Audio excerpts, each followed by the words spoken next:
મુક્તિબંધન ભાગ 2 ચેપ્ટર 54। 1992ની 2 ફેબ્રુઆરીના રવિવારની સવારે ઈશ્વરભાઈ વિરાણી તેમના બેડરૂમમાં એકલા અતુલા સાવ સૂનમૂન બેઠા હતા। હરીભરી વિરામ વિલા એકાએક ખાલીખમ થઈ ગઈ હોય એવો સુનકાર વ્યાપી ગયો હતો। માણસ ઘણા બધાની વચ્ચે જીવતો હોય છે ત્યારે તેને કુટુંબીજનોની હૂંફનું મૂલ્ય સમજાતું નથી, પરંતુ વારાફરતી સૌ છોડીને જવા લાગે ત્યારે એમની ગેરહાજરીના ખાલીપાનો અહેસાસ થવા લાગે છે। સોમવારે સવારે પત્ની ચારુ સંન્યાસીમાંથી સંસારી બનેલા પુત્રને લઈ ઘર ત્યજીને ચાલી ગઈ। 2 દિવસ પછી પુત્રી નિરાલી જમાઈ ચંદ્રકુમાર સાથે હોંગકોંગ ઉપડી ગઈ। ત્રીજે દિવસે નાનાભાઈ મનોહરનો જમાઈ રાજનકુમાર ગીડવાણી સોનલને લઈ ફરી હોંગકોંગના એન્ટી કરપ્શન બ્યુરોની ફરજે ચડી જવા રવાના થઈ ગયો અને બાકી રહ્યા હતા તે માતા પિતાએ પણ આગલી સાંજે સૌરાષ્ટ્ર મેલ પકડીને માંગરોળ જવા વિદાય લઈ લીધી હતી। વૈભવ પરલોક સિધાવી ગયા પછી સૌએ સાથે રહીને એકબીજાને હૂંફ આપવાની હતી, તેને બદલે વિખૂટા પડી જઈ આ બધા મને એકલા છોડીને કેમ ચાલ્યા ગયા? ઈશ્વરભાઈના હૈયામાં એકલતાનો કાંટો ભોકાયો, પણ તરત જ અહંકારની મદદ લઈ પીડા પચાવી ગયા। એ બધા ગયા તો ભલે ગયા, પસ્તાઈને પાછા આવશે, અને ન આવે તો એમના નસીબ। નસીબ એ શબ્દ મનમાં પડતાની સાથે જ તેમની હથેળી જમણા પગનું તળિયું પસવારવા લાગી। થોડા દિવસ પહેલા પત્ની પર ફેંકેલા એલાર્મ ઘડિયાળનો કાચ ખૂપી ગયો હતો એ ઘાતો રૂજાઈ ગયો હતો, છતાં તેના કાપાની રેખા આંગળીના ટેરવાથી પંપાળવામાં એમને મજા આવતી હતી। માણસના ભાગ્યની રેખા પગના તળિયામાં હોય છે, એનો પરચો તો પોતાને 38 વર્ષ પહેલા થઈ ગયેલો।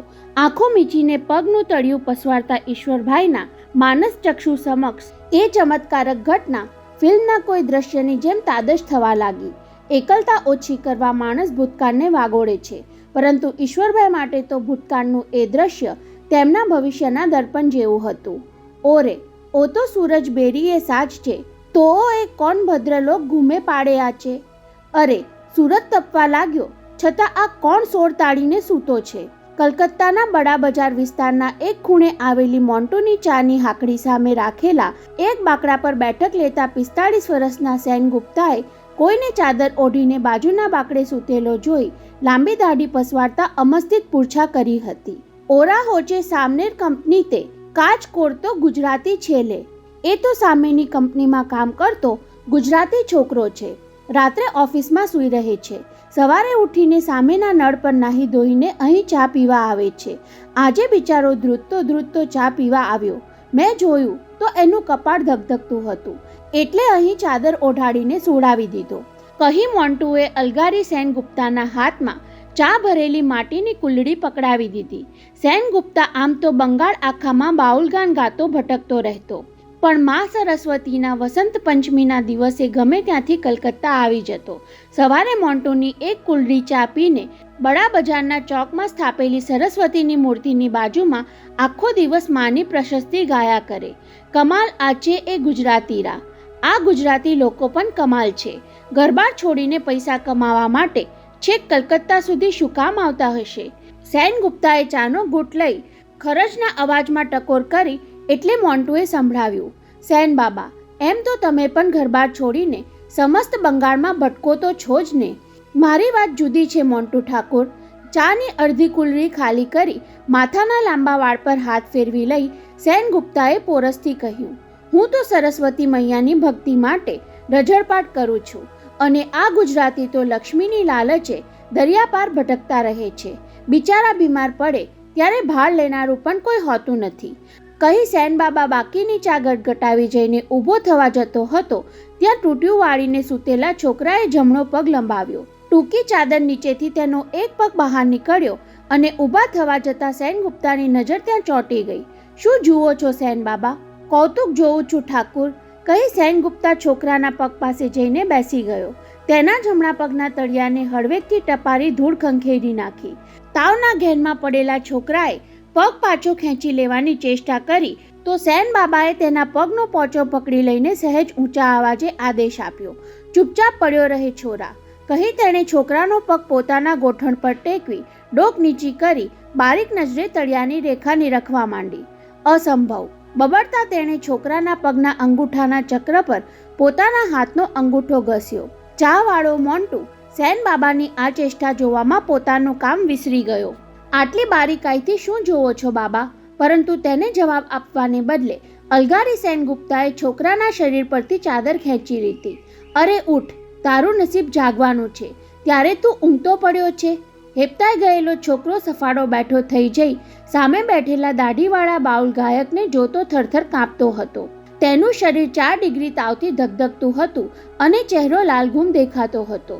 મોન્ટુ ઠાકુર, આ લડકો બડો ભાગ્યશાળી છે, સેનગુપ્તા છોકરાનું મુખ તાકીને કહી રહ્યો હતો. પહેલાં એને ચા પીવડાવ. બાબા, નોકરીમાં એને બઢતી મળવાની કે? બઢતી? તુચકાર ભર્યું હસીને ગરદનને ઝાટકો આપી માથાના લાંબા વાળને પાછળ ફંગોળતા સેનગુપ્તાએ હવે છોકરાને જ પૂછ્યું, શું નામ તારું? ઈશ્વર. ઈશ્વર નહીં, ઈશ્વરચંદ્ર કહે. છોકરો કહેવા જતો હતો કે અમારા લોકો ઈશ્વરની પાછળ ચંદ્ર નહીં, લાલ લગાડે છે. પણ ત્યાર પહેલા સેનગુપ્તાએ બીજો પ્રશ્ન પૂછ્યો, સામેની બિલ્ડિંગમાં નોકરી કરે છે તું? હા, એ બિલ્ડિંગનો આખો 5મો મજલો મારા શેઠનો છે. અરે પાગલ, તું એ મજલાવાળા શેઠની વાત કરે છે? સેનગુપ્તા આંખોની પાપડ ભીણીને બોલવા લાગ્યા.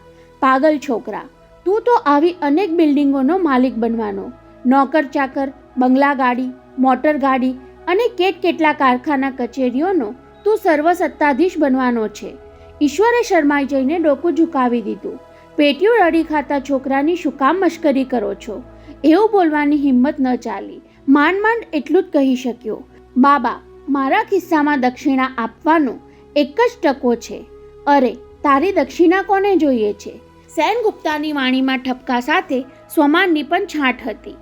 અમે રહ્યા સરસ્વતીના ગાન ગાનારા, લક્ષ્મીથી દૂર રહેનારા, પરંતુ ઈશ્વરચંદ્ર, તું તો લક્ષ્મીમાં આળોટવાનો.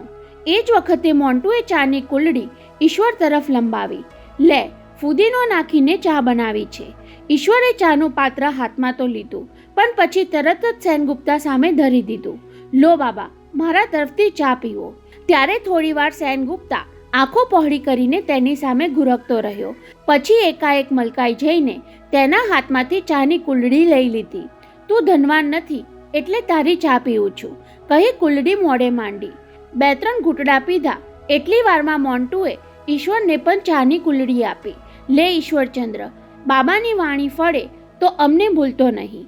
તારી ભાગીદારીમાં આ હાટડીને એક રેસ્ટોરાં બનાવવાની મનીષા છે. પહેલીવાર મોન્ટુએ પોતાને ઈશ્વરચંદ્ર કહ્યો હતો. ઉપરથી ભાગીદારીમાં રેસ્ટોરાં કરવાની પણ માંગ મૂકી હતી. ઈશ્વરને થયું, આ બધું તાવના ઘેનમાં તો નથી સાંભળતો ને હું. એ કોઈને યાદ નહીં કરે ઠાકુર. બાબાની વાણીએ અચાનક રૌદ્ર સ્વરૂપ ધારણ કર્યું. ધનની ધૂનીમાં એ બધાને ભૂલી જવાનો. ગરીબીના દિવસો યાદ રાખનારા ધનવાનો જ દિલના સાચા શ્રીમંત બની શકે છે. કહેતો સેનગુપ્તા ઊભો થઈ ગયો. ઈશ્વરના ખભા પર પંજો ફટકારીને ફરી સંભળાવ્યું, તું લક્ષ્મીને ખોજવા નીકળ્યો છે, એ તને જરૂર મળશે. પણ લક્ષ્મી મળ્યા પછી આ બાબાને ખોજવા નીકળીશ તો એ તને ક્યારેય નહીં મળે. ઈશ્વરે હાથમાં પકડેલી કુલડીમાંથી થોડી ચા છલકાઈ ગઈ અને સેનગુપ્તા સરસ્વતી મૈયાની સ્તુતિ ગાતો ગાતો પાછળ જોયા વિના અંતર્ધાન થઈ ગયો. મોન્ટુ બાબુ, એમણે મારી કેવી મજાક ઉડાવી. સેનગુપ્તા ગયો હતો એ દિશામાં નજર રાખી ઈશ્વર બબડ્યો. સેન બાબુને મેં ક્યારેય ભવિષ્ય ભાગતા સાંભળ્યા નથી ઈશ્વર. મોન્ટુએ બીજા ઘરાક માટે પ્રાઇમસ પર તપતા પાણીમાં ચાની ભૂકી નાખતા કહ્યું. એ ઓલિયો માણસ કોઈનું ભલું કરી છૂટે એવો છે, પણ કોઈ માટે બુરું ઈચ્છતો નથી.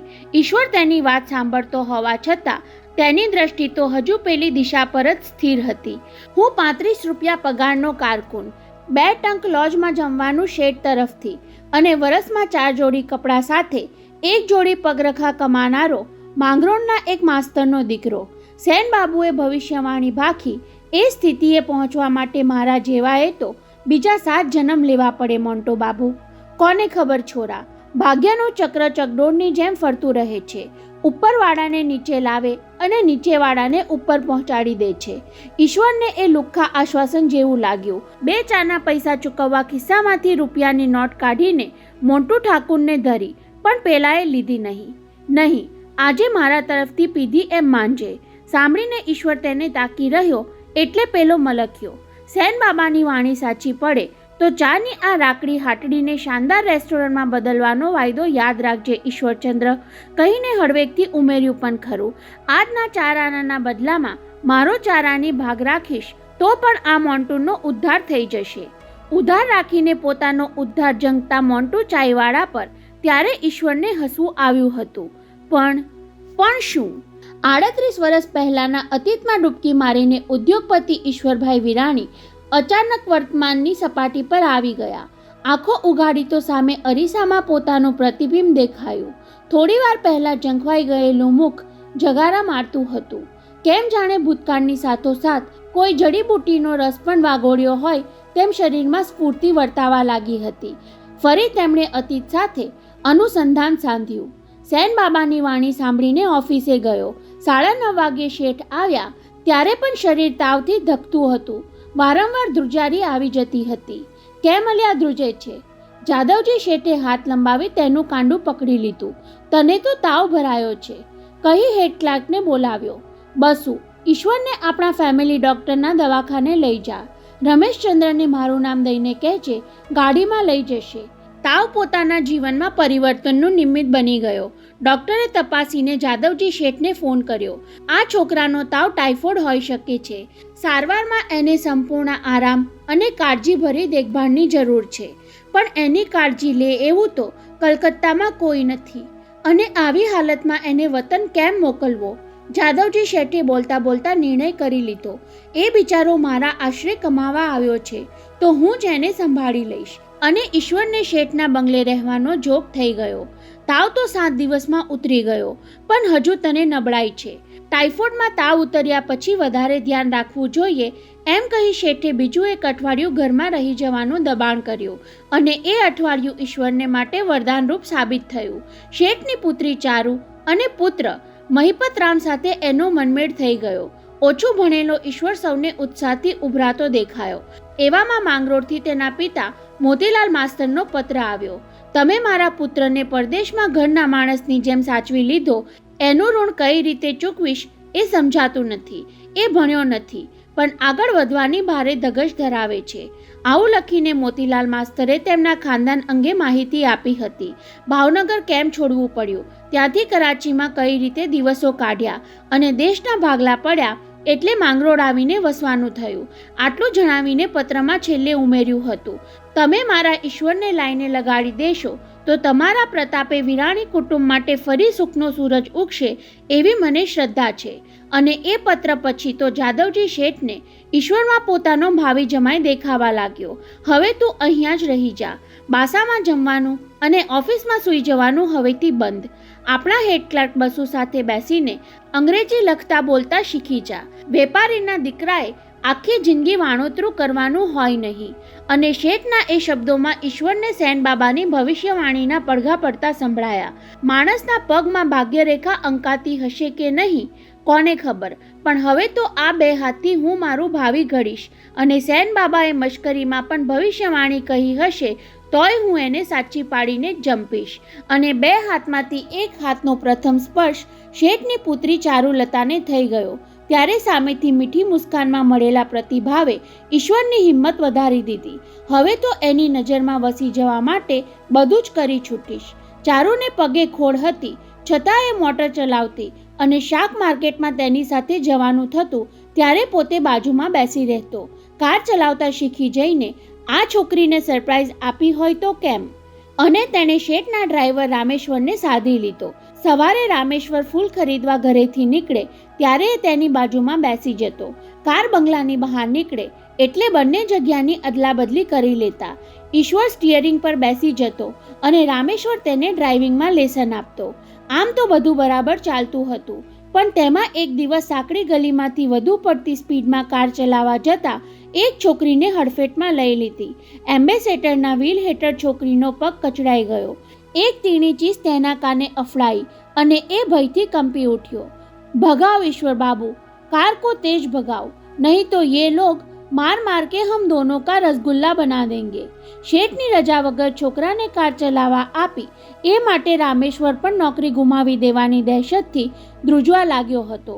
લોકોની મારપીટ અને પોલીસ કેસમાંથી ઉગરી ગયે જ આરો છે એમ માની કાર ભગાવતા બંને ભાગી છૂટ્યા અને તેમાં મંજુષા મુખર્જીએ આખી જિંદગી એક પગે જીવવાનો વખત આવ્યો.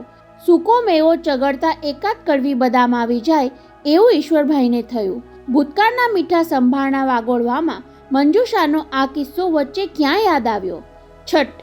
કડવો સ્વાદ થૂકી નાખતા હોય તેમ ઈશ્વરભાઈ ફરી તેમના ભાગ્યોદયની કિસમિસ ચગડવા લાગ્યા. ત્યાં બેડરૂમના બારણે પડતા ટકોરાએ વિક્ષેપ પાડ્યો. ડેડી, તમે ઉઠી ગયા?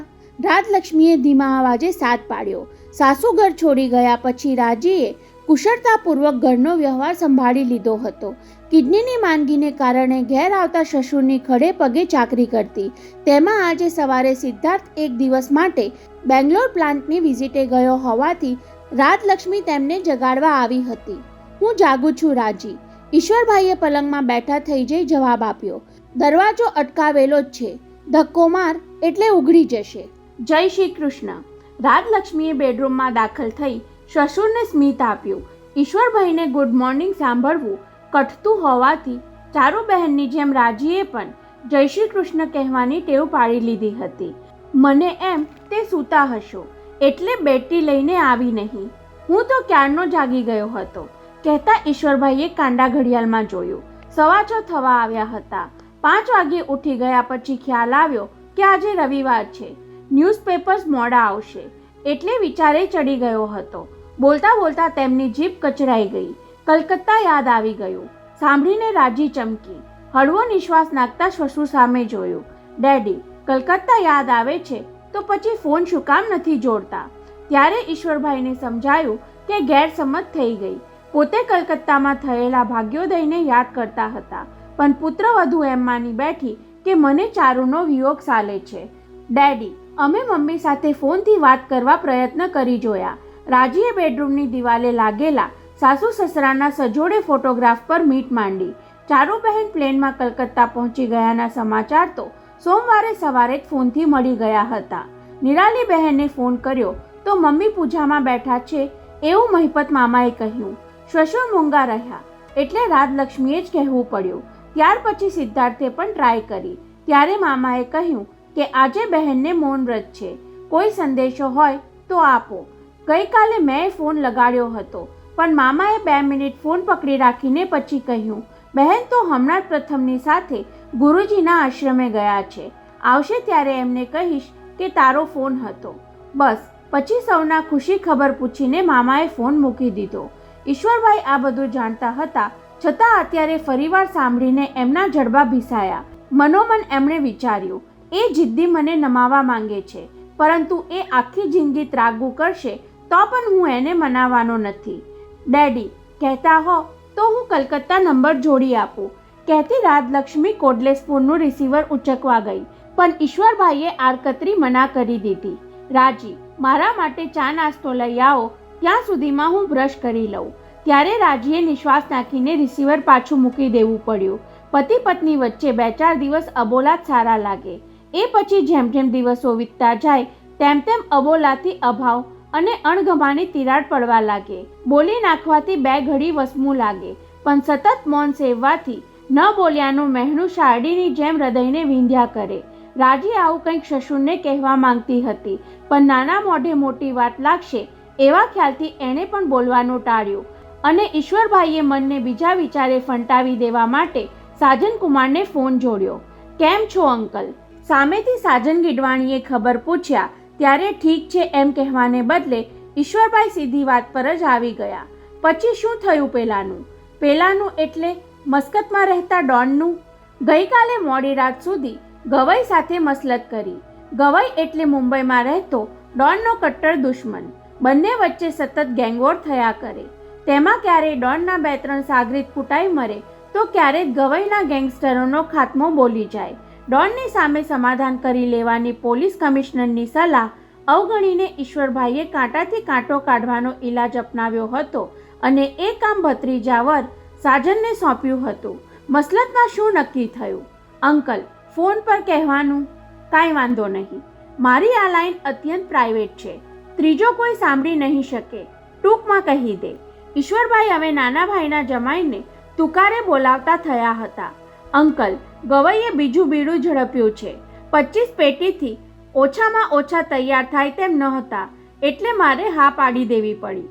પરંતુ કામ પાર પાડવાની ગેરંટી શું? એનો પ્લાન સાંભળ્યા પછી લાગ્યું કે પાર પડી જશે. કહી સાજને ધીમા અવાજે પ્લાન સમજાવ્યો. આવતા મહિને શારજામાં ક્રિકેટ ટુર્નામેન્ટ છે. ડોન દરેક વખતે ત્યાં અચૂક જાય છે. ફિલ્મ સ્ટાર્સ પણ ત્યાં આવતા હોય છે. વેલ, ત્યાં ગવઈનો એક ખાસ માણસ કમરપટ્ટામાં બોમ્બ બાંધીને જવાનો છે. સમજી ગયો, કઈ ઈશ્વરભાઈએ શંકા દર્શાવી.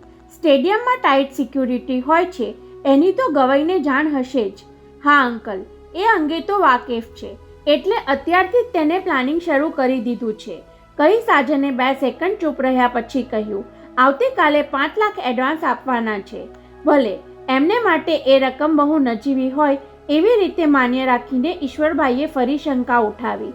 25 લાખમાં આ કામ કરવા ગવઈ તૈયાર થયો એની મને નવાઈ લાગે છે. મને પણ લાગી હતી અંકલ, સાજન ગીડવાણીએ ઠાવકાઈથી કહ્યું. મને લાગે છે કે ડોનથી ત્રાસેલા આપણા જેવા બીજા 3-4 મોટા માણસો પાસેથી પણ એ 25 લાખ પડાવશે. એ વાત મગજમાં બેસે છે. તમે આગળ વધો સાજનકુમાર. શારજાની મેચ રમાય ત્યાં સુધી આપણે સાચવવું પડશે. એની ફિકર ન કરતા અંકલ, એ બધું મારા પર છોડી દો. વહાલા થવાની રીતે સાજનકુમાર બોલી ગયો. ડોન નામના એ કોબરાને આપણે કચડીને જ રહીશું.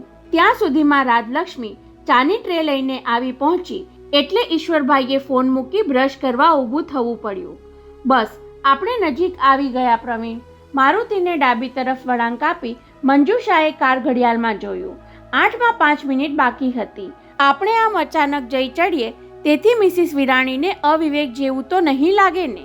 તારા માટે એ મિસિસ વિરાણી હશે, પણ મારી તો એ ચારુ ભાભી કહેવાય. પ્રવીણ દરજીએ સૂટના જેકેટનો કોલર સરખો કરતા કહીને નજીક આવી રહેલી અમૃત હવેલીનું મકાન શોધવા માટે બારી બહાર નજર દોડાવવા માંડી. કલકત્તામાં ટેલરિંગ શોપની બ્રાન્ચ ખોલ્યા પછી પ્રવીણ દરજીનો પહેરવેશ બદલાઈ ગયો હતો, તેમ મંજુષા મુખર્જીનું નસીબ પલટાઈ ગયું હતું. ટેલરિંગ શોપનું નામ શું પાડવું તેની ગળમથલ ચાલતી હતી ત્યારે મંજુષાએ સૂચવ્યું હતું, આપણા બંનેના મિલનનું આ ફળ છે, એટલે એવું કંઈક સૂચક નામ રાખીએ. ત્યારે સીધા સાદા પ્રવીણ દરજીએ તો મિલન જ નામ રાખી દઈએ એવું સૂચવીને બફાટ કરેલો. વર્ષો પહેલા તમારા વિરેન્દ્રનાથ ટાગોરની વાર્તા પરથી બનેલી મિલન ફિલ્મ મેં જોયેલી. ત્યારે મંજુષા તેના ભોળા ભાવ પર હસી પડેલી. વિરેન્દ્રનાથ નહીં, એમનું નામ રવિન્દ્રનાથ ટાગોર હતું કહીને તેણે પોતાની નામની આગળના 3 અંગ્રેજી અક્ષર અને પ્રવીણના નામના પાછલા 3 અક્ષરો જોડી દઈ નામ પાડ્યું હતું, મનવીન. કોઈ પૂછે કે આ નામનો અર્થ શું થાય તો મારે શું કહેવું? પ્રવીણ દરજીની આ સરળતાએ જ મંજુષાને જીતી લીધી હતી. તેણે તત્કાળ એ નામનો અર્થ ઉપજાવી કાઢ્યો. મનનો અર્થ તો આપણી બધી ભાષામાં એક જ થાય છે, અને અંગ્રેજીમાં વિનનો અર્થ થાય જીત. ગ્રાહકોના મન જીતી લેતા ટેલર એટલે મનવીન કહીને મંજુષાએ હળવેકથી ઉમેર્યું હતું, જેમ તમે મારું મન જીતી લીધું તેમ. જોકે મનવીન શરૂ કર્યા પછી ઘણાએ શંકા દર્શાવેલી. અમે બંગાળીઓ એમ કંઈ નામથી આકર્ષાઈને નવી દુકાને દોડ્યા જઈએ એવા નથી. 2-5 વર્ષ તપ કર્યા પછી સારા ગ્રાહક દુકાનના પગથિયા ચડે તોય તમે નસીબદાર. પરંતુ નસીબ જોર કરતું હોય ત્યારે કાંઈક અણધાર્યું બની જતું હોય છે. મનવીન શરૂ થઈ એ અરસામાં જ ગવર્નર રાય સાહેબની નિમણૂક પશ્ચિમ બંગાળના ગવર્નર તરીકે થઈ અને પ્રવીણ દરજીએ મુંબઈની ઓળખાણનો પૂરેપૂરો લાભ ઉઠાવી લીધો. ગવર્નર સાહેબ મુંબઈમાં પ્રવીણ દરજી પાસે જ ચૂડીદાર શેરવાની સીવડાવતા અને તેની સિલાઈ એમને બહુ માફક આવી ગઈ હતી. ગવર્નર સાહેબનો ખભો સહેજ ઝૂકેલો રહેતો અને પ્રવીણે શેરવાનીનું ફિટિંગ એવી કુનેહથી કરી આપેલું કે ખભાની ખોળ દૂરથી કોઈને નજર જ ન ચડે. એટલે જ કલકત્તા આવ્યા પછી 26 જાન્યુઆરીના પ્રજાસત્તાક દિને પહેરવા માટેનો પોશાક માનનીય રાજપાલે પ્રવીણની દુકાને જ સીવડાવ્યો હતો અને એ નિમિત્તે ગવર્નરના સચિવ 1-2 વાર તેમની ટેલરિંગ શોપમાં આવતા જતા દેખાયા. ત્યારથી મનવીનને વીઆઈપી કસ્ટમર્સ મળવા લાગ્યા. બાકીનું કામ મંજુષાની મીઠાશ અને પ્રવીણના કસબે કરી દેખાડ્યું. અમારા પહોંચે ગાછી, આપણે આવી પહોંચ્યા, પ્રવીણે ઉત્સાહભેર બંગાળીમાં કહ્યું. પરસ્પરના સહવાસમાં બંને એકબીજાની ભાષા બોલતા થઈ ગયા હતા. એ સામને દેખા પોડ છે, આ સામે દેખાય છે અમૃત હવેલી. અને મંજુષાએ હાથેથી બ્રેક મારીને લોખંડના બંધ દરવાજાની પાસે ગાડી થોભાવી. પગની ખોળવાળા માટે મારુતિ વાને બનાવેલી ખાસ મોટરકારની ચાવી મંજુષાને આપી પ્રવીણે તેને હેરત પમાડી દીધી હતી. મારા માટે કાર ચલાવવામાં જોખમ છે. રસ્તા પરથી પસાર થતા દરેક માણસનો પોશાક નિરખવાની મને આદત પડી ગઈ છે. એનું નિરીક્ષણ કરવામાં કોકને કચરી નાખવાના ચાન્સ વધી જાય એવું એણે કહ્યું હતું. અને બચપણમાં કોઈએ મારો પગ કચરી નાખ્યા પછી તો મને કાર ચલાવવાની એલર્જી વળગી છે પ્રવીણ, મંજુષાએ જવાબ આપેલો. એ એલર્જી ન કહેવાય, સાવધાની કહેવાય કહી પ્રવીણ કુમારે તેને સમજાવી લીધેલી. કોઈની લાપરવાહીનો ભોગ બનનાર માણસ પોતે હંમેશા સાવધ બની જતો હોય છે મંજુ. કાર રોક્યા પછી 2 મિનિટ સુધી કોઈ દરવાજો ઉઘાડવા ન આવ્યો એટલે મંજુષાએ હોર્ન માર્યું. એ જ વખતે હાથમાં લાઠી સાથે માથે ફાડ્યું વીટેલો પડછન દરવાન દોડતો આવતો દેખાયો. મંજુષાએ ધાર્યું હતું કે લોખંડનો દરવાજો થોડો ઉઘાડીને દરવાન પૂછશે, કોણ છો, ક્યાંથી આવો છો?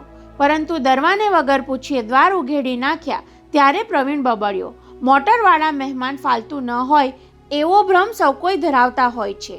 જોજો, મિસિસ વિરાણી પાસે આવું તેવું બોલી નહીં નાખતા. મંજુષા ચારુ શેઠાણી પ્રત્યેના અહોભાવ સાથે બોલી. આજકાલ તમે વાત વાતમાં અભિપ્રાય આપતા થઈ ગયા છો. ચતુર સ્ત્રીનો સાથ મળે ત્યારે મારા જેવા અણઘડ પુરુષનો આત્મવિશ્વાસ વધી જતો હોય છે. જૂના જમાનાની હવેલીના પોર્ટ સુધી પહોંચવા માટેનો ડ્રાઈવવે પ્રમાણમાં લાંબો હતો. દરવાજો બંધ કરીને દરવાન કાનની પાછળ દોડતો આવતો હતો. એ જ વખતે પ્રવીણની નજર બાગબાની કરતા યુવાન પર પડી. અડધી ચડ્ડીમાં ફૂલ છોડની માવજતમાં પરોવાયેલા એ યુવાનનું ગોરું બદન કોઈની પણ દ્રષ્ટિને જકડી લે એવું સપ્રમાણ અને સ્નાયુબદ્ધ હતું. મંજુ, જરા થોપતો.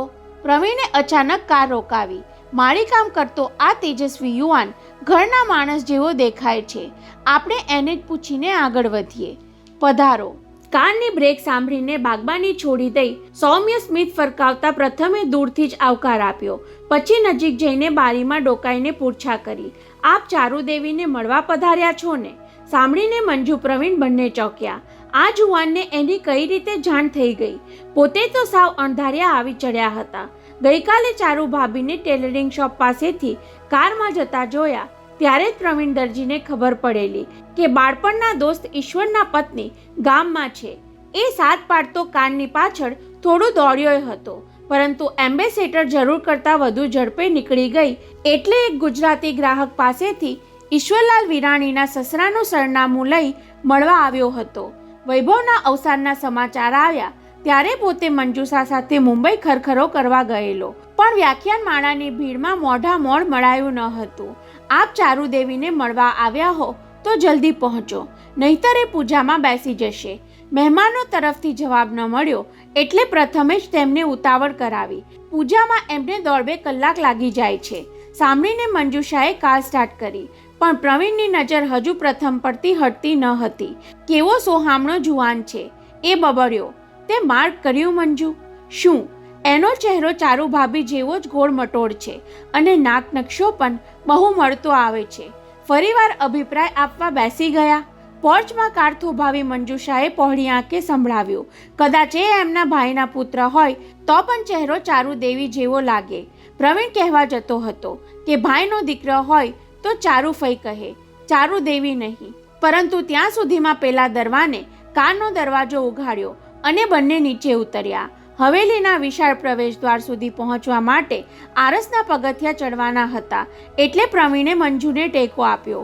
વિશાળ દીવાનખંડનો ઠાઠ પણ જૂના જમાનાની જમીનદારશાહી જેવો હતો. પર્શિયન ગાલીચો, કાળા શીશમનું કોતરકામવાળું ફર્નિચર અને નરસિંહ મહેતા મીરાબાઈથી લઈને વિવેકાનંદ અરવિંદ જેવા સંતો ભક્તોના પોર્ટ્રેટથી દિવાલો શોભતી હતી. છત પર કાચની 2 હાંડી વચ્ચે ઝુમ્મર લટકતું હતું. બંને સોફા પર બેઠા ત્યાં નોકરાણી દ્રૌપદી પાણીના ગ્લાસ લઈને આવી પહોંચી. બાબુ મોશાય 2 મિનિટમાં આવે છે એવો સંદેશ પણ આપતી ગઈ. બાબુ મોશાય એટલે ચારુ ભાભીના ભાઈ. નોકરાણીના ગયા પછી પ્રવીણે પત્નીને માહિતી આપી, પરંતુ અહીં કોઈ પૂછતું કેમ નથી કે આપણે કોણ છીએ અને કોને મળવા આવ્યા છીએ? મંજુષાએ કુતૂહલ દર્શાવ્યું. તમે બંગાળીઓ તો કહેવા પૂરતા જ ભદ્ર છો. પ્રવીણે ફરી અભિપ્રાય ઉચ્ચાર્યો. ખરેખર ભદ્ર તો અમે ગુજરાતીઓ. આંગણે આવનારને પાણી પાયા વિના પૂછીએ નહીં કે તમે કોણ છો અને ક્યાંથી આવ્યા છો. સાંભળીને મંજુષાએ હોઠ ભીડ્યા. પતિ પત્ની વચ્ચે બંગાળી ગુજરાતીના લક્ષણ અપલક્ષણની આવી મીઠી તકરાર અવારનવાર થતી રહેતી અને તેને કારણે મોટી ઉંમરમાં શરૂ થયેલા લગ્ન જીવનમાં રીસામણા મનામણાની તક મળ્યા કરતી. તારો ગુજરાતીપણાનો પ્રેમ ઉભરાઈ આવતો હોય તો પણ સામે ગુજરાતી છાપું પડ્યું છે, લઈને વાંચવા માંડ. મંજુષાએ કહ્યું તો હતું કટાક્ષમાં, પણ પ્રવીણે હોશભેર ઊભા થઈ જઈ ટીપાઈ પર પડેલી છાપાની થોકડી વચ્ચેથી આગલા દિવસનું મુંબઈ સમાચાર ખેંચી લીધું. એમ કરવા જતાં બાજુમાં પડેલું ફોટો આલ્બમ નીચે સરકી પડ્યું. મંજુષા ગાલીચા પરથી આલ્બમ મૂંચકીને ફરી મૂકવા જતી હતી, પણ તે પહેલાં આલ્બમ પર નજર નાખી લેવાની જિજ્ઞાસાને રોકી શકી નહીં. પહેલા જ પાના પર લગાડેલો વિરાણી બોસનો ફોટો જોઈને તેની નજર સ્થિર થઈ ગઈ. ફોટામાં એ પત્ની અને 2 પુત્રો સાથે હતા, છતાં એનું ધ્યાન તો વર્ષો પહેલા બોસ કેવા જુવાન દેખાતા હતા એ જોવામાં જ તલ્લીન થઈ ગયું. એ જ વખતે આવો કેમ છો કહેતા બાબુ મોશાય મહીપતરામાં આવી ચડ્યા એટલે મંજુષાએ ફોટો આલ્બમ બાજુમાં સરકાવી દેવું પડ્યું. બંને જણાએ ઊભા થઈને નમસ્તેના ભાવથી હાથ જોડ્યા એટલે મહીપતભાઈએ તરત જ આંગતુકને ઓળખી કાઢ્યા. તમે મુંબઈમાં મળ્યા હતા એ પ્રવીણભાઈ જ ને? હાજી. મુંબઈની વ્યાખ્યાનમાળામાં વૈભવના કલકત્તાવાળા મામાને અચાનક જ મળવાનું થયેલું ત્યારે પોતે સામે ચાલીને ઓળખાણ આપેલી. હું ઈશ્વરભાઈનો બચપનનો દોસ્ત પ્રવીણ દરજી. હમણાં મેં કલકત્તામાં બ્રાન્ચ ખોલી છે કહી પોતાનું કાર્ડ આપીને વિવેક દર્શાવ્યો હતો. ક્યારેક આપની સેવા કરવાનો લાભ આપજો. અગાઉથી તમે જાણ કર્યા વિના આવી ચડ્યા કહીને યાદ આવ્યું હોય તેમ પ્રવીણ દરજીએ મંજુષાની ઓળખાણ કરાવી. આ મારી પત્ની મંજુ અગાઉ ઈશ્વરલાલની સેક્રેટરી તરીકે કામ કરતી હતી, હવે અહીંની ટેલરિંગ શોપ સંભાળે છે. પરિચય વિધિ પૂરો થયો એટલે બેઠી દડીના મહીપતભાઈએ બેસો ને કહી તેમની સામે બેઠક લઈને પૂછ્યું, શું લેશો? પાણી પીધું કહી પ્રવીણે આગમનનું પ્રયોજન સમજાવ્યું. અમે તો ચારુ ભાભીને મળવા આવ્યા છીએ. હા, મહીપતભાઈએ લુખ્ખો હોકારો આપ્યો. ગઈકાલે મેં ભાભીને મારી શોપ પરથી કારમાં પસાર થતા જોયા એટલે થયું કે કલકત્તા આવ્યા છે તો મળી આવીએ અને મારી દુકાને પધારવાનું કહેતા આવીએ. બરાબર છે, મહીપતભાઈએ ઉત્સાહ વગર કહ્યું. વૈભવનું આવું થઈ ગયું એટલે બહેન થોડા દિવસ મન હળવું કરવા આવ્યા છે. અત્યારે એમનો પૂજાનો સમય છે. અમને બહાર બગીચામાં પેલા જુવાને એમ જ કહ્યું કહેતા પ્રવીણે કુતૂહલવશ પૂછી લીધું, એ તમારા પુત્ર હોવા જોઈએ? નહીં રે, એ તો પ્રથમ છે. બહેનના ગુરુજીના શિષ્ય થોડા દિવસ માટે અહીં આવ્યા છે. ત્યારે પ્રવીણ મંજુષાએ પરસ્પરની સામે જોઈ લીધું. પ્રથમની ઓળખાણ એમને અધકચરી અને વિચિત્ર લાગી. બહેનના ગુરુના શિષ્ય. તમે બેસો, હું અંદર જઈને જોઈ આવું કહેતા મહીપતભાઈ ઉઠ્યા. બહેન પૂજામાં ન બેઠા હોય તો એમને જાણ કરું કહીને એ ગયા એટલે મંજુષાએ ધીમા સાદે પતિને ટપાર્યો. મેં નહોતું કહ્યું? અગાઉથી જાણ કર્યા વિના એમ મળવા આવી ચડવાનું અજુગતું ગણાય. છતાં પરંતુ પત્નીની એ ટકોર સાંભળી ન હોય તેમ પ્રવીણ તો ચારુ ભાભી હમણાં આવી ચડશે એવી આશામાં અંદરના ખંડ તરફ તાકીને મૂંગો રહ્યો એટલે મંજુષા આલ્બમના પાના ફેરવવા લાગી. વર્ષો પહેલાં અમૃત હવેલીના બેકગ્રાઉન્ડમાં જ પડેલા ફોટોગ્રાફ્સનું એ આલ્બમ હતું. કેટલાક ફોટાને ઝાંખપ આવી ગઈ હતી, છતાં મંજુષા ધારીને જોતી પાના ફેરવતી રહી. અરે, આ જોયું? છેલ્લા પાનાના ફોટોગ્રાફ જોઈને ચોંકી જતી મંજુષાએ પ્રવીણનો ખભો દબાવ્યો. આ તો એ જ માણસ છે જે કાલી મંદિરના પગથિયા પર મળ્યો હતો. હે? પ્રવીણે પૂછવું ન પડ્યું કે કાલી મંદિરના પગથિયે કોણ તને મળ્યો હતો? કલકત્તામાં રહીને એ મંજુષાના પગ કચડી નાખનારને શોધી કાઢવા માંગતો હતો. અને જુઓ પ્રવીણ, એણે જે મોટરની બાજુમાં ઊભા રહીને ફોટો પડાવ્યો એનો નંબર પણ મારો પગ કચડી નાખનાર કાનનો જ છે. એ નંબર તો મને મોઢે થઈ ગયો છે મંજુ, ઉત્તેજનાભેર બોલી જતા પ્રવીણે કહ્યું. એનો અર્થ એ કે તારો પગ કચડીને નાસી જનાર કાર આ હવેલીની હતી અને તેનો ડ્રાઈવર આપણા ઈશ્વરલાલના સસુરનો જ માણસ હતો. બોલતા બોલતા પ્રવીણનું ખુન્નસ ઘૂંટાવા લાગ્યું. હવે હું એને પાતાળમાંથી પણ પકડી લાવીને તારા પગમાં ઘૂંટણીએ પાડીશ મંજુ. એ ઉશ્કેરાટનો કોઈ અર્થ નથી પ્રવીણ. નિશ્વાસ નાખતી મંજુ બોલી ગઈ. એને મેં મંદિરના પગથિયે જોયો ત્યારે પણ લકવાની બીમારીમાં એ અડધો મરેલા જેવો લાગતો હતો. એનું એક અંગ ખોટું પડી ગયું હતું. આંખોની કીકીમાં પશ્ચાતાપનો ભાવ વર્તાતો હતો. એને જોઈને જ આપણને દયા જાગી જાય એવો દેખાતો હતો. એને સાચો પશ્ચાતાપ જાગ્યો હોય તો મંદિરના પગથિયે જ તારા પગમાં પડી જઈને એણે અપરાધનો એકરાર કરી લીધો હોત મંજુ. દયાબયાની વાત પછી. પહેલાં તો હું એને તારી સામે હાજર કરીશ. એ જ વખતે મહિપતરાય હાજર થતા દેખાયા એટલે મંજુષાએ કોણી મારી પ્રવીણને સાવચેત કરી દીધો. ચારુ ભાભીને મળવાની તીવ્ર ઉત્કંઠા ધરાવતા પ્રવીણ દરજીને હવે મહિપત મામાનું પુનરાગમન સહેજ ખટક્યું. બહેન તો પૂજામાં બેસી ગયા ભાઈ, કહી ઊભા ઊભા તેમણે ઉમેર્યું. તમારે ધક્કો થયો, કાંઈ વાંધો નહીં, ફરી વાર વાત, કહેતો પ્રવીણ ઉઠ્યો. કોટના ખિસ્સામાંથી કાર્ડ કાઢીને તેમની સામે ધર્યો. પૂજામાંથી ઉઠે ત્યારે ભાભીને કહેજો અમે આવ્યા હતા, ક્યારેક મારી દુકાનમાં પગલાં કરે. પછી નવી પાડેલી આદત મુજબ અભિપ્રાય પણ ઉચ્ચાર્યો. ચારુ ભાભીના પગલાંથી જ તો ઈશ્વરભાઈના નસીબ આડેનું પાંદડું હટી ગયું હતું ને. ત્યાં જ બાજુમાં ઊભેલી મંજુષાએ હળવો ઠોસો મારીને આલ્બમ તરફ પતિનું ધ્યાન ખેંચ્યું. ત્યારે પ્રવીણને બોલવાનું સૂઝી આવ્યું. જુઓ ને, સમય પસાર કરવા અમે આ આલ્બમ જોતા જોતા એ જ વાત કરતા હતા, કહી ઉઘાડું આલ્બમ તેમના તરફ લંબાવ્યું. બહેનને આજકાલ જૂના દિવસો બહુ યાદ આવે છે. મહિપતભાઈએ જુદો અર્થ ઘટાવી ચોખવટ કરી. તમારા આવ્યા પહેલા એ આલ્બમ જ જોતા હતા, પરંતુ વીતેલા દિવસો પાછા ક્યાં આવે છે? પ્રવીણને તેમના એ સંભાળનામાં રસ નહોતો.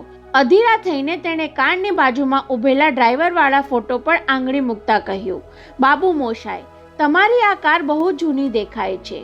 જૂની એટલે અસલના વખતની. કારની વાત નીકળે એટલે મહિપતરાય ગેલમાં આવી જતા. હું અને બહેન નાના હતા ત્યારે આ ઘરમાં પહેલવેલા એ જ કાર આવી હતી. અમારા કુટુંબ માટે એ કાર બહુ સુકન્યા નીવડી, એટલે હજુ એને સાચવી રાખી છે. અને આ ડ્રાઈવર? ધડકતા દિલે પ્રવીણે પૂછા કરી. એ રામેશ્વર પણ અમારો બહુ જૂનો ડ્રાઈવર. આ ઘર અને એ કાર સાથે એને એવી માયા બંધાઈ ગયેલી કે લકવાને કારણે હાથ પગ અટકી ગયા છતાં એના બાળ બચ્ચા પાસે જવાને બદલે અહીં ગેરેજમાં કારની બાજુમાં પડ્યો રહેતો. બાબુ મોશાય, હવે તો બિચારો ડ્રાઈવર પણ રહ્યો નહીં હોય. રહ્યો તો છે પણ ન રહ્યા જેવો. જૂના વફાદાર માણસ પ્રત્યેની સહાનુભૂતિ દર્શાવતા મહિપતરામ કહેવા લાગ્યા. ઘણા વર્ષ એ અહીં રહ્યો, પછી અંતિમ દિવસો બાળ બચ્ચા સાથે ગાળવા પટણા ગયો અને અચાનક એના નસીબમાં પલટો આવ્યો. કેવો પલટો? એને 1 લાખની લોટરી લાગી. ખોટા પડી ગયેલા આંગણામાં ફરી ચેતન તો ન આવ્યું, પણ જીવનમાં ફરી ચેતના પ્રગટી ઉઠી. લોટરીની રકમમાંથી પટનામાં રહેતા જુવાન દીકરાને ટેક્સી માટે જૂની કાર અપાવી દેવા એ દિવાળી પર અહીં આવેલો. બહુ ખુશ હતો રામેશ્વર. વારંવાર કહેતો હતો કે હવે હું શાંતિથી મરી શકીશ. લોટરી લાગી એટલે છોકરાઓ માટે કાંઈક કરી છૂટ્યાના સંતોષ સાથે જિંદગી જીવી શકીશ. પણ શું બાબુજી? મંજુષા એવી દહેશત સાથે પૂછી બેઠી કે હમણાં સાંભળવા મળશે. બિચારો ત્યાર પહેલાં જ મરી પરવાર્યો. લોટરીની રકમમાં પોતાની બધી મરણ મૂંડી ઉમેરીને દીકરાને ટેક્સી કરાવી આપી. બસ બાપ પાસે હતું એ બધું મળી ગયું એટલે દીકરાએ બાપને ધક્કો મારી દીધો. ઉંચકીને કલકત્તા જતી ટ્રેનમાં બેસાડી દીધો. આખી જિંદગી જેનું ગધા વૈતરું કર્યું એ શેઠિયાને ત્યાં જઈને મરો. દીકરાના એ શબ્દોએ રામેશ્વરને એવો આઘાત આપ્યો કે તેની વાચા ફરી હરાઈ ગઈ. પોતાની વાચાએ આ કહેવામાં હરાઈ ગઈ હોય તેમ મહિપતરાય શ્વાસભેર રોકાઈ ગયા અને મંજુ પ્રવીણ એક સાથે પૂછી બેઠા. પછી બિચારો રામેશ્વર. નિશ્વાસ સાથે ફરી તેમણે શરૂ કર્યું. ટ્રેન હાવડા સ્ટેશને પહોંચી ત્યારે 2 જણાએ ઉચકીને પ્લેટફોર્મ પર ઉતાર્યો. ક્યાં જવું છે એવી પૂછપરછ કરી, પણ જવાબ આપવામાં જીભે સાથ આપ્યો નહીં. એટલે ભિખારી સમજીને સ્ટેશનવાળાએ તેને બહાર રસ્તા પર મૂકી દીધો. કદાચ હવે એને જીવવાની ખેવના નહીં રહી હોય એટલે 2 દિવસ ખાધા પીધા વિના પડ્યો રહ્યો. છેવટે મરવા પડેલાને શોધવા નીકળેલી મધર ટેરેસાના આશ્રમની સાધ્વીઓની નજરે ચડી ગયો. તેમાં એ જીવી ગયો. આશ્રમમાં તેની સારવાર કરી ત્યારે 2 દિવસે એને બોલવાના હોશ આવ્યા. લથડતી જીભે અમૃત હવેલીનું સરનામું બોલ્યો અને એ લોકોએ અમને જાણ કરી. સારું થયું કે હજુ એ જીવે છે. પ્રવીણથી ઉત્સાહભેર બોલાઈ ગયું. પછી ભૂલ સમજાઈ એટલે વાળી લીધું.